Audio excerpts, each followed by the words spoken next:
కార్యక్రమ అధ్యక్షులు సామేల్ గారు, వేదిక మీద ఉన్నటువంటి పెద్దలు, వివిధ సంఘాల ప్రతినిధులు అందరికీ ఇప్పుడు పేర్లు చెప్తే అందరి ఎక్కువసేపు అయ్యేటట్టుంది, ఇబ్బంది పడుతున్నారు.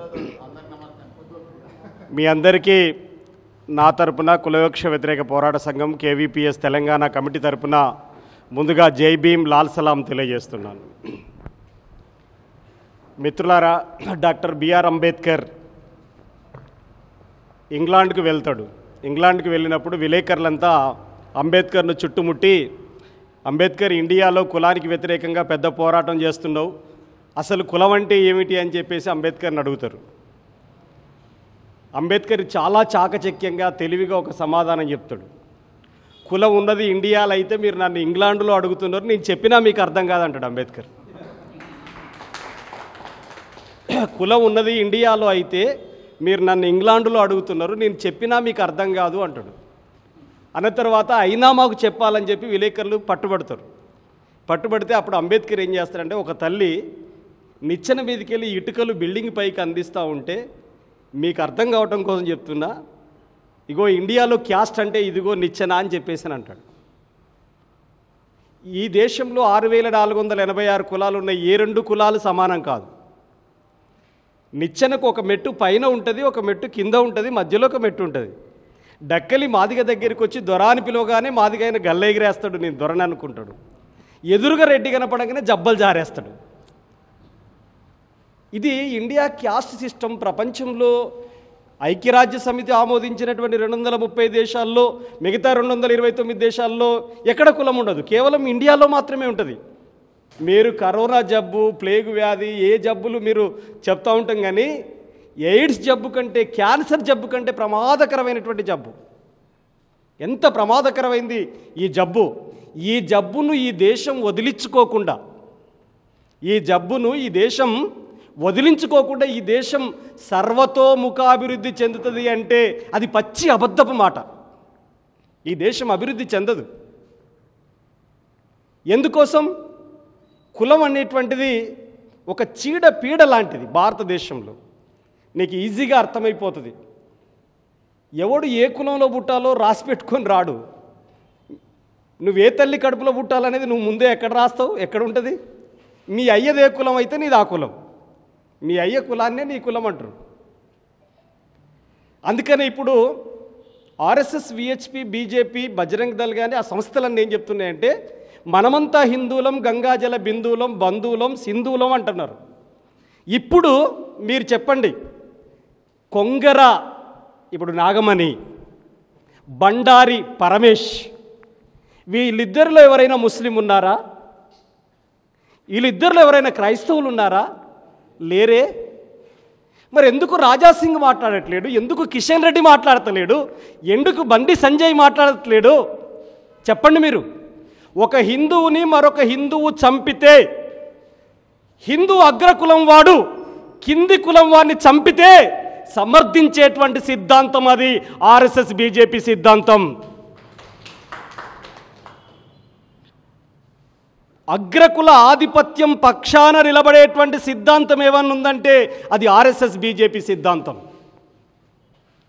అట్టడుగు వర్గాల తరపున నిలబడే సిద్ధాంతం ఉంది అంటే అది డాక్టర్ బాబాసాహెబ్ అంబేద్కర్ సిద్ధాంతం. ఇప్పుడు మనం అర్థం చేసుకోవాలి, నాగమణి హత్య జరిగింది. ఈ హత్యలో ఒక చర్చ జరుగుతుంది. పోలీసులు, ఇది ఆస్తి తగాదానా లేకపోతే కుల దురహంకార హత్య నా, ఇది ఆస్తి గొడవనా ఇది అనేటువంటిది సెంటర్ పాయింట్. ఇది ఆస్తి గొడవే అయితే ఎకరం పొలం నాగమణికి రాసి ఇచ్చినటువంటి పొలం తిరిగి పరమేశ్ రాబట్టుకోవాలంటే చట్టాలున్నాయి, న్యాయస్థానాలు ఉన్నాయి, ఎంఆర్ఓ ఆఫీస్ ఉంది, ఆర్డీఓ ఆఫీస్ ఉంది, కలెక్టర్ ఆఫీస్ ఉంది. చట్టపరంగా వెళ్ళండి. మీ ఎకరం పొలం మీకు న్యాయబద్ధంగా రావాల్సి ఉంటే తీసుకోండి. ఒక మనిషిని మరొక మనిషి చంపడం అంటే, మీకు తమిళనాడులో ఒక సామాజిక విప్లవ నేత పెరియార్ రామస్వామి నాయకర్ ఒక మాట చెప్తాడు, ఏ మనిషికైనా మెదడులోనే జ్ఞానం ఉంటుంది, కానీ ఎవడికైతే ఉన్మాదం తలకెక్కుతుందో ఆ తలకెక్కినటువంటి తలలో ఉన్న మెదడులో ఉన్నటువంటి జ్ఞానం మోకాళ్ళ కిందికి జారుతాడు. అప్పుడు మనిషే కాదు వాడు. ఇప్పుడు పరమేశ్ అనేటువంటి వాడికి అగ్రకుల ఉన్మాదం ఎక్కింది. పొలమే కావాలనుకుంటే చట్టపరంగా వెళ్ళొచ్చు, న్యాయపరంగా వెళ్ళొచ్చు. కానీ తన తోడబుట్టిన అక్కనే ఎందుకు చంపిండంటే, అంటరాని మాలోని నేను బావా అని పిలవాలా, వానింటితోటి నేను బంధుత్వం కట్టుకోవాలా అని చెప్పేటువంటిది దాని వెనకాల కీలకమైనటువంటి అంశం. అందుకే ఇది ఆస్తి గొడవ కాదు, అగ్రకుల దురహంకారంతో జరిగినటువంటి హత్య. ఇది ఆస్తి హత్య కాదు, ఇది అగ్రకుల దురహంకార హత్య. ఇది ఘంటాపదంగా చెప్పాలి. ఇబ్రహీంపట్నం ప్రాంతం నుంచి సామాజిక సంఘాలు, ప్రజా సంఘాలు మీరు మొత్తం సమాజానికి తెలియజేయాలి. ఇది ఆస్తి గొడవ మాత్రమే కాదు, అత్యంత కీలకమైంది అగ్రకుల దురహంకారంతో జరిగింది. ఈ కులాంతర పెళ్ళిళ్ళలో రెండు పరిణామాలు ఉంటాయి. ఒకే ఊరిలో పెళ్లి చేసుకున్నటువంటి దానికి ఇంకా కుల దురహంకారం ఎక్కువ ఉంటుంది. ఇదే ఊరిలో మా గొల్లకుర్మ కులం, ఈ గొల్లకుర్మ కులంలో అత్యంత ఎక్కువ దళితుల కంటే నిరక్షరాస్యుల సంఖ్య ఎక్కువ ఉంటుంది. మన వాళ్ళు ఎవరో చెప్పారు, అక్షర జ్ఞానంలో చాలా లిటరసీ పర్సంటేజ్లో గొల్లలు చాలా తక్కువ ఉంటారు దళితుల కంటే. ఎక్కడైతే చదువు ఉండదో అక్కడ సంస్కారం ఉండదు, ఎక్కడైతే చదువు ఉండదో అక్కడ వినయం ఉండదు, ఎక్కడైతే చదువు ఉండదో అక్కడ సామాజిక పరిజ్ఞానం పెరగదు, సామాజిక చైతన్యం పెరగదు. తమ కులం యొక్క భావాలు వెంటాడుతూ వస్తుంటాయి.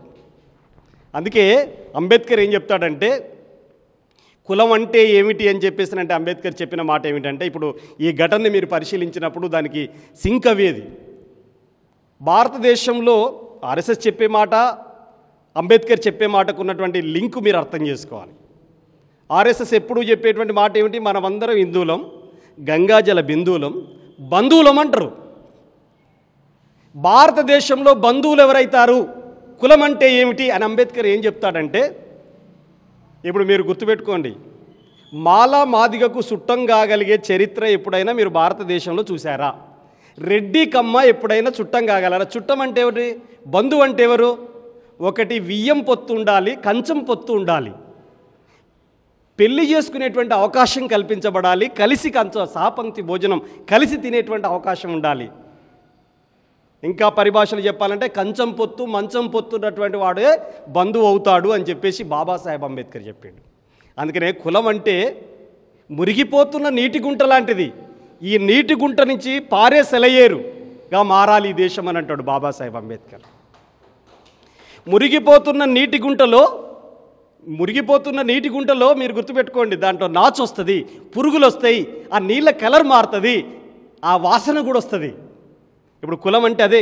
ఇప్పుడు మీ మేనరికం పెళ్ళిళ్ళు చేసుకోండి, మీరు ఆ జెనెటిక్స్లో ఆ రక్తం అక్కడే మరగటం వల్ల అంగవైకల్యంతో పుడుతున్నారు. పనులు సరిగ్గా రాక, కాళ్ళు సరిగ్గా లేక, కళ్ళు సరిగ్గా వంకరబోయి పుడుతున్నటువంటి పిల్లల్ని చూస్తలేమా?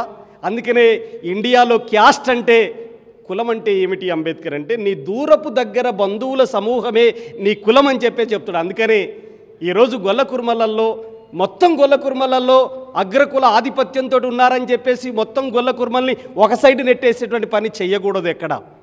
ఎందుకని దాంట్లో కూడా గొప్పవాళ్ళు ఉంటారు. ఉదాహరణకి అదే గొల్ల కులంలో కంచ ఐలయ్య గారు పుట్టాడనుకో, భారతదేశ సామాజిక చరిత్రను మొత్తం కూడా అవపోసన పట్టినటువంటి ఒక ఇంటలెక్చువల్గా డెవలప్ అయ్యాడే ఈ కుల దురహంకార హత్యను. అందుకని ఇక్కడ నాకు అనిపించింది ఏంటంటే, ఒక పూసలి సంఘం పేరు మీదనే బలహీన వర్గాలకు సంబంధించిన సంఘం వచ్చింది. ఎక్కువ బీసీ సంఘాలు వచ్చి దీన్ని ఖండించాలి. ఇది ఒక అమానుష్యమైనటువంటి హత్య, ఇది ఒక కిరాతకమైనటువంటి హత్య. ఒక మనిషిని మరొక మనిషి చంపడం అంటే అది క్రూరత్వంతో కూడుకున్నటువంటిది, ఉన్మాదంతో కూడుకున్నటువంటిది, మానవీయతను కోల్పోయేటువంటిది. అందుకనే మొత్తం సమాజాన్ని కులం కంటే గుణం గొప్పదై ఉండాలి, మతం కంటే మానవత్వం గొప్పదై ఉండాలనేటువంటి చైతన్యాన్ని మనం ప్రజల్లో నూరిపోయాల్సిన బాధ్యత మన పైనుంది. అందుకనే నాగమణి హత్య కోణాన్ని మనం పరిశీలిస్తే ఇక్కడ రెండు ముఖ్యమైనటువంటి విషయాలు. ఇప్పుడు ఊర్లలో ఈమెకు పెళ్ళయింది, వాడిని వదిలేసి వీనితోటి పోతా అంటుంది కాబట్టి కొట్టి చంపిండా తప్ప అని చెప్పేసి అక్కడక్కడ చర్చ జరుగుతుంది. అట్లా లేదు కదా, ఇది డైవర్స్ అయిపోయింది కదా. డైవర్స్ అయిపోయిన తర్వాత ఒక యువతి జీవిత కాలం అంతా ఒంటరి స్త్రీగా ఎలా ఉండగలదు? తన లైఫ్ పార్ట్నర్ని ఎందుకు ఎంపిక చేసుకోలేదు? వాళ్ళు బాల్యంలో హై స్కూల్ స్థాయిలో కూడా ఇద్దరు ఫ్రెండ్స్గా ఉండేటువంటి వాళ్ళట, ఒకటే ఊరు కాబట్టి. రాయపోలు విలేజ్లో వాళ్ళు కలిసి చదువుకున్నారు. ఇప్పుడు శ్రీకాంత్ చేసినటువంటి నేరం ఏమిటి? శ్రీకాంత్ అట్టడుగు తరగతిలో మాల కులంలో పుట్టడమే నేరమా? అందుకని తను బావ అనలేను కాబట్టి చంపేస్తావా? ఇక్కడ చంపడం వెనకాల ఆస్తి అంశం కూడా ఉన్నది అనేటువంటిది మనం దాన్ని అంగీకరించవచ్చు. ఏ రూపంలో అంగీకరించవచ్చు? గుర్తుపెట్టుకోండి. ఇప్పుడు మారుతీరావు, పెరుమాళ్ల ప్రణయ్ మీరు చూశారు కదా. పెరుమాళ్ల ప్రణయ్ని అత్యంత కిరాతకంగా సుపారీ ఇచ్చి ₹1,00,00,000 సుపారీ ఇచ్చి చంపించాడు మారుతీరావు. ₹1,00,00,000 సుపారీ ఇచ్చి చంపించాడు, మీకు తెలుసుగా. ఆ తర్వాత మారుతీరావు ఆత్మహత్య చేసుకున్నాడు మారుతీరావు. ముందే ఆత్మహత్య చేసుకుంటే ప్రణయ్ బతికుండేటోడు కదా, అవునా కాదా? అరే నేను కోమటి కులంలో పుట్టినరా, నువ్వు అదనా మాలోడిరా ప్రణయ్, నేను మా పాప వచ్చి నిన్ను పెళ్లి చేసుకోవడం వల్ల నష్టపోయినరా, మేము మా పరువు పోయిందని చెప్పి ముందే ఆత్మహత్య చేసుకుంటే ప్రణయ్ బతికుండేటోడు కదా, ఆ అమృత కొడుకు తండ్రి బతికుండేటోడు కదా. ఇప్పుడు నీ బిడ్డను వితంతుం చేసినటువంటి దుర్మార్గపు నీచపు అంశం ఎవరిదంటే మారుతీరావుది. ఇక్కడ పరమేశు నాగమణిని ఎందుకు చంపాడు? ఇది చాలా కీలకమైనటువంటి అంశం. మారుతీరావు ప్రణయ్ని చంపించాడు ₹1,00,00,000 ఇచ్చి, అక్కడ దళితుడే ఇక్కడ దళితుడే. పరమేశ్ ఎందుకు చంపిండంటే, ఇప్పుడు బావను చంపితే మళ్ళీ అక్క నిలబడి ఈ ఎకరం పొలము తిరిగి ఇచ్చేటువంటి పరిస్థితి ఉండదు. అక్కనే చంపేస్తే వాడు ఎవడో వేరే కులపోడు, వాడికి ఏం హక్కు ఉంటుంది అని చెప్పేసి. కానీ ఇప్పుడే మీరు గుర్తుపెట్టుకోండి, కారుణ్య నియామకాలలో ఆమె కానిస్టేబుల్గా ఉంటే ఆ కానిస్టేబుల్ పోస్టు తక్షణమే శ్రీకాంత్కి ఇవ్వాలనేటువంటిది ఉంది. ఆయన ప్రైవేట్ ఎంప్లాయీగా ఉన్నాడు, ఎందుకంటే తన జీవిత సహచరి లైఫ్ పార్ట్నర్గా ఎంపిక చేసుకున్నాడు. కాబట్టి శ్రీకాంత్కు తక్షణమే హయత్ నగర్ పోలీస్ స్టేషన్లోనే ఇమ్మీడియట్లీ ఆ పోస్టు బదలాయింపు చేయాలి అనేటువంటిది మన రౌండ్ టేబుల్ సమావేశం ద్వారా ఈ రాష్ట్ర ప్రభుత్వాన్ని డిమాండ్ చేస్తూ ఉన్నాం. అంతేకాదు, ఇప్పుడు ఎకరం పొలం ఏదైతుందో ఆల్రెడీ ఆడబిడ్డకు రాసి ఇచ్చినటువంటి పొలం అది. ఈ ఆడబిడ్డ తన జీవిత లైఫ్ పార్ట్నర్ని ఎవరైతే చూజ్ చేసుకున్నారో ఆ కుటుంబానికే ఆ పొలం వర్తింపజేయాలి. ఆ కులం పెద్ద మనుషులంతా కూర్చొని, ఆ ఊరు పెద్ద మనుషులంతా కూర్చొని నిర్ణయం చేయాలి. ఆ ఎకరం పొలం శ్రీకాంత్ కుటుంబానికే చెందాలి, శ్రీకాంత్కే చెందాలి. ఎందుకంటే తన జీవిత సహచరిని కోల్పోయిండు శ్రీకాంత్, తన భార్యను కోల్పోయిండు. నువ్వు హత్య చేశావు, నువ్వు హంతకుడివి. వాళ్ళిద్దరి మధ్యలో ఆప్యాయత అనురాగాలతో ఉన్నారు. ఇంతకుముందు చెప్పారు కదా, నా కన్న కూతురులాగా వచ్చిన కాలం తక్కువ. నవంబర్ 10వ తేదీన యాదగిరిగుట్టలో పెళ్లి చేసుకొని వచ్చిన కాలంలో ఆప్యాయంగా అత్తమ్మ నన్ను పిలిచింది, మా ఇంట్లోళ్ళందరినీ ఆప్యాయంగా పలకరించింది అని చెప్పేటువంటి మాట చెప్పింది కదా. మరి అలాంటప్పుడు ఆ కుటుంబందే కదా ఆస్తి, ఆ బిడ్డదే కదా ఆస్తి. ఈరోజు మనం చాలా ఇళ్లలో పెళ్లి చేసినప్పుడు ఆడబిడ్డ కట్నం కింద పసుపు కుంకుమల కింద రాసిస్తారు. రాసించిన తర్వాత ఏదో కారణం తెచ్చి చనిపోతే మా బిడ్డ చచ్చిపోయింది కాబట్టి మా ఎకరం భూమి మాకు ఇవ్వని అంటారా? అక్కడో నీతి ఇక్కడో నీతి ఉంటుందా? నువ్వు కులం తక్కువ కాబట్టి వాపసు ఇవ్వాలంటావా? ఇప్పుడు అంటానికి వీల్లేదు. అందుకనే రెవెన్యూ ఇక్కడ ఉన్నటువంటి తహసీల్దార్ ఇమ్మీడియట్లీ జోక్యం చేసుకోవాలి. మన డిమాండ్ తహసీల్దార్కి అవసరమైతే ఈ అన్ని సంఘాలు కలిపి ఐక్యంగా రిప్రజెంటేషన్ చేయాలి. ఆ భూమి తక్షణమే శ్రీకాంత్ కుటుంబానికి చెందాలి అనేటువంటిది రిప్రజెంటేషన్ ఇవ్వాలని చెప్పేసి కోరుతున్నాను. తర్వాత పరువు హత్య అనేటువంటి పదాలు పత్రికల్లో వస్తున్నాయి. పరువు హత్యలు కావి, ఇవి అగ్రకుల దురహంకారంతో జరిగే హత్యలు. అగ్రకుల దురహంకారం అంటే కేవలం పై తరగతుల్లోనే ఉంటుందని చెప్పేటువంటి భావం ఉండకూడదు. ఒక డక్కలి మాదిగ అమ్మాయిని ప్రేమించి పెళ్లి చేసుకుందనుకో, మాదిగ సాదరంగా ఆహ్వానించి నువ్వు డక్కలివైనా పర్వాలేదని చెప్పేసి మంచం ఇచ్చేటువంటి చరిత్ర ఉంటుందా? మనుస్మృతిలో డక్కలి జీవితం ఎలా ఉండాలని చెప్పేటువంటిది డిసైడ్ చేసిన దాంట్లో వివరంగా చెప్పగలిగితే మన టైం కూడా అయిపోయింది, మన వాళ్ళు వెళ్తారు. కానీ డక్కలి రెడ్డి కమ్మ ముందట్లయినా ఏం కాదు, కానీ మాదిగ దొర ముందు చెప్పులు వేసుకొని నడవకూడదు. వాడి జీవిత చట్టంలో మనుస్మృతిలో రాయబడి ఉంది. ఎట్టి పరిస్థితులలో కాళ్ళకు చెప్పులు ఉండదు మాదిగ దొరల ముందు.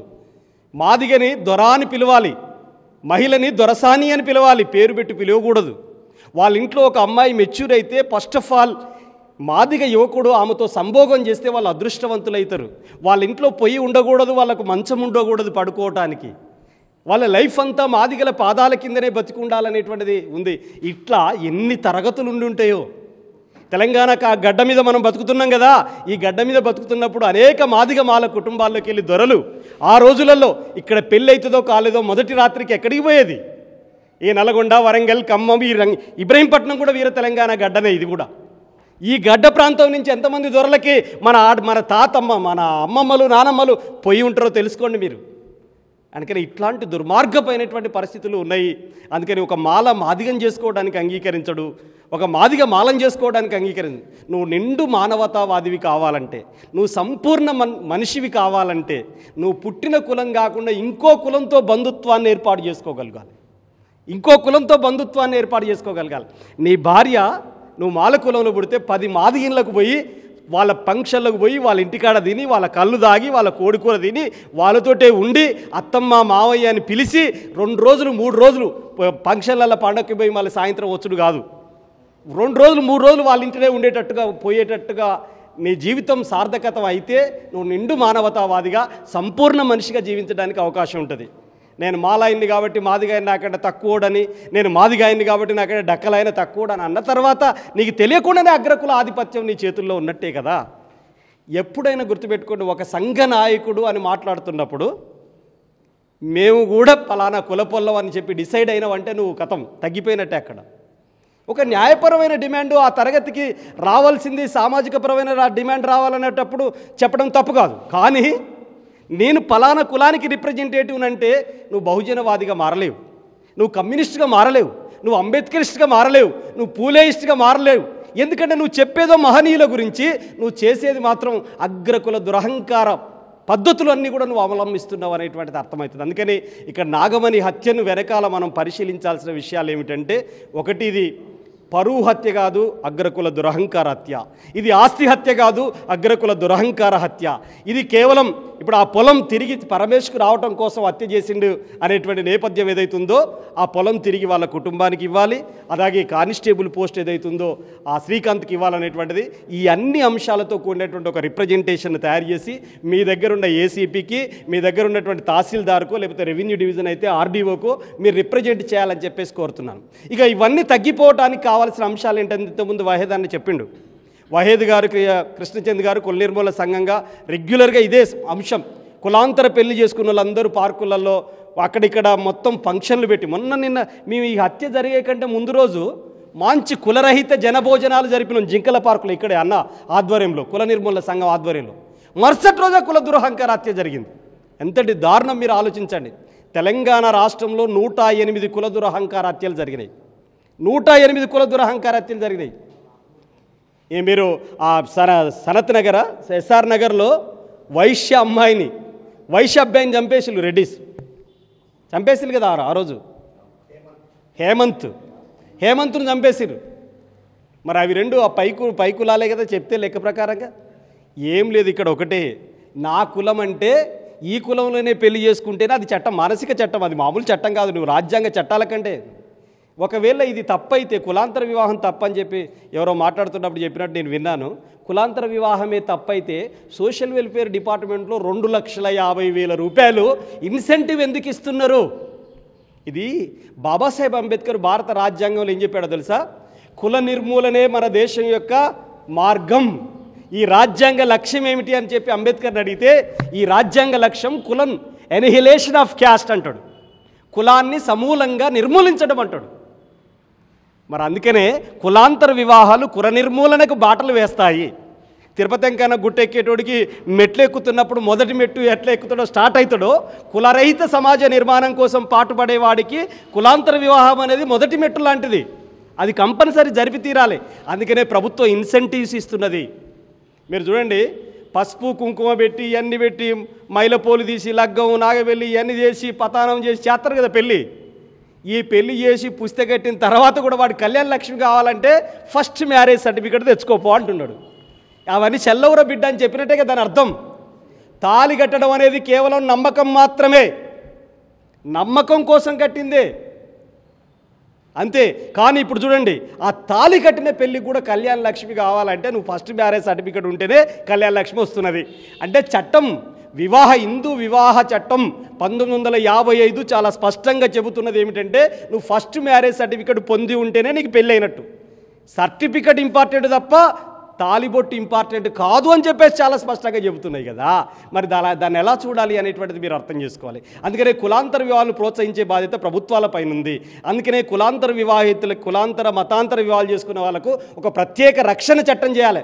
మీరు అందరూ అంటున్నారు ఇక్కడ వాళ్ళకు జీవోలు ఉన్నాయి, చట్టాలు ఉన్నాయి, తెలుసు కదా మీకు. వాళ్ళ పిల్లల చదువులన్నీ ఉచితంగా చదువు చెప్పించాలని చెప్పి ప్రభుత్వ జీవో ఉంది. వాళ్ళకి ఇల్లు ఇవ్వాలని ప్రభుత్వ జీవో ఉంది. దంపతుల్లో ఒకరికి ప్రభుత్వ ఉద్యోగం ఇవ్వాలని ప్రభుత్వ జీవో ఉంది. మరి ఈ జీవోలన్నీ అమలు కావట్లేవు. ప్రభుత్వ ప్రోత్సాహంకు గట్టిగా అందగలిగితే ఇవన్నీ వచ్చిన ఇబ్బంది. పోలీసులు తారుమారు చేస్తున్నారు అక్కడక్కడ ఈ కేసులన్నింటినీ కూడా తారుమారు చేస్తున్నారు. అందుకని పోలీస్ స్టేషన్లలో వివాహానికి కావాల్సిందేమిటి? అంబేద్కర్ ఇదే మాట చెప్తాడు, మీరు గుర్తుపెట్టుకోండి. ఓటు హక్కు ఎవరికి ఉండాలనేటువంటిది రాజ్యాంగ సభలో చర్చ జరుగుతున్నప్పుడు అందరూ ఏమంటారంటే ఓటు హక్కు చదువుకున్న వాళ్ళకి ఇస్తే సరిపోద్దని ఒకరు లేసి మాట్లాడతారు 7 సభ్యులలో. ఇంకొక ఆయన లేసి ఏమంటాడంటే లేదు పై తరగతులకు ఇస్తే సరిపోద్దని ఒక ఆయన అంటాడు. ఆ తర్వాత ఇంకొక ఆయన ఏమని చెప్పేసారంటే భూస్వాములకు ఇస్తే సరిపోద్దని అంటాడు. ఇంకొక ఆయన పెట్టుబడిదారులకు ఇస్తే సరిపోద్ది అంటాడు. డాక్టర్ బాబాసాహెబ్ అంబేద్కర్ ఒకటే మాట అంటాడు, ఓటు హక్కుకు ఉండాల్సింది కులం కాదు, మతం కాదు, సంపద కాదు. ఓటుకు హక్కుకు ఉండాల్సింది వయోజనుడై ఉండటం. వయోజనుడు అంటే ఏంటిది? ఏజ్, వయస్సు ఒక్కటే క్రైటీరియా అని చెప్పేసి బాబాసాహెబ్ అంబేద్కర్ అని చెప్పేసి అంటాడు. ఆ వయస్సు ఆ రోజు రూపొందిస్తున్నప్పుడు 21 సంవత్సరాలు ఓటుకి. పెళ్ళికి ఏంటి అని చెప్పి చర్చ జరిగినప్పుడు కూడా మీరు యాక్ట్ చదవండి, యాక్ట్లో కూడా చాలా క్లియర్గా ఉంటుంది.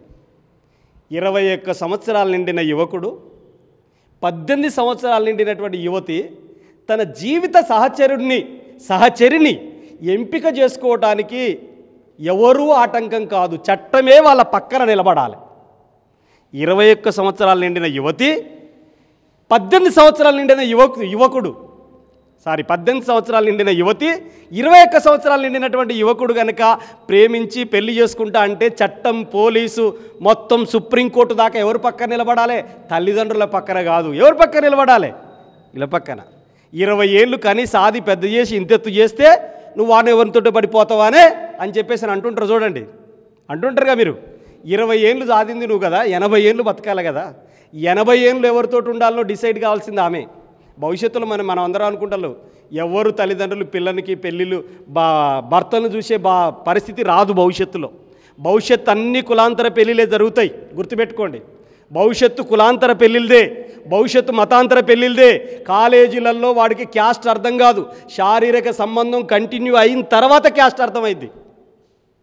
శారీరక సంబంధం మెయింటైన్ చేసేటోడు ఎవడు కులాన్ని చూస్తలేడు. చూసిలా ఊర్లలో చాలా గ్రామాలలో అక్కడక్కడ ఇక్కడ అక్రమ సంబంధంతో ఇట్ట అయిపోయింది అట్ట అయిపోయింది అని చెప్పేసి అంటారు. వాడు అవన్నీ పట్టించుకోడు. అక్కడ శారీరకంగా కోరికలు తీర్చుకోవడానికి, కామ కోరికలు తీర్చుకోవడానికి ఒక స్త్రీ అవసరమవుతుంది.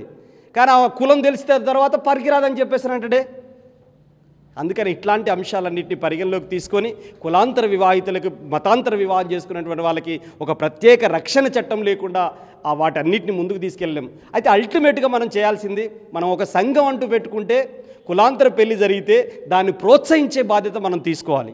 పౌర సమాజం తీసుకోవాలి, పోలీసులు, చట్టం, మన సంఘాలు తీసుకోవాలి బాధ్యత. మన సంఘాలు తీసుకోకపోతే ప్రాబ్లం అయ్యేటువంటి అవకాశం ఉంటుంది. కాబట్టి కులాంతర మతాంతర వివాహాలు ప్రోత్సహించాలి. మనందరం కలిసి నాగమణి కాదు, ఇప్పుడు నాగమణి లేదు కాబట్టి ఆ శ్రీకాంత్ కుటుంబానికి అండగా నిలబడాలి. కులం ఏదైనా, మతం ఏదైనా, భాష వేరైనా, మన ప్రాంతాలు వేరైనా, ఏదైనా మనందరం శ్రీకాంత్ కుటుంబానికి అండగా నిలబడి నేను పేర్కొన్న 4 డిమాండ్ల మీద మనందరం కలిసి వెళ్ళాలని ఇప్పటికే కులవివక్ష వ్యతిరేక పోరాట సంఘం 10-11 జిల్లాల్లో నిరసన కార్యక్రమాలు చేపట్టింది. నిన్న చెయ్యని జిల్లాలు ఈరోజు కూడా చేస్తున్నాయి. రాష్ట్ర వ్యాప్తంగా ఈ నాగమణి హత్యను ఒక పోరాట కార్యక్రమంగా కేవీపీఎస్ తీసుకుంది. భవిష్యత్తులో కూడా ఇలాంటి కార్యాచరణ వాళ్ళ పక్కన నిలబడుతుంది. ఎందుకంటే మీ అందరికీ తెలిసి ఉండాలి, ఇక్కడ కూర్చున్న వాయిదన్న, కృష్ణచంద్ర అన్న, మేమందరం కలిసి, అన్ని సంఘాలు కలిసి ఈ రక్షణ చట్టం కావాలని చెప్పేసి దామోదర రాజనరసింహ గారు, కేశవరావు గారు, అప్పుడు బీఆర్ఎస్, వీళ్ళందరి దగ్గరికి వెళ్ళాం. ఎన్నికలకు మీ మేనిఫెస్టోలో పెట్టండి అని చెప్పి అడిగాం. మేము పార్టీలు కూడా పెట్టాలి, మీరందరూ ఆ పార్టీలో ఉన్న వాళ్ళు అడగాల మేనిఫెస్టోలో పెట్టమని.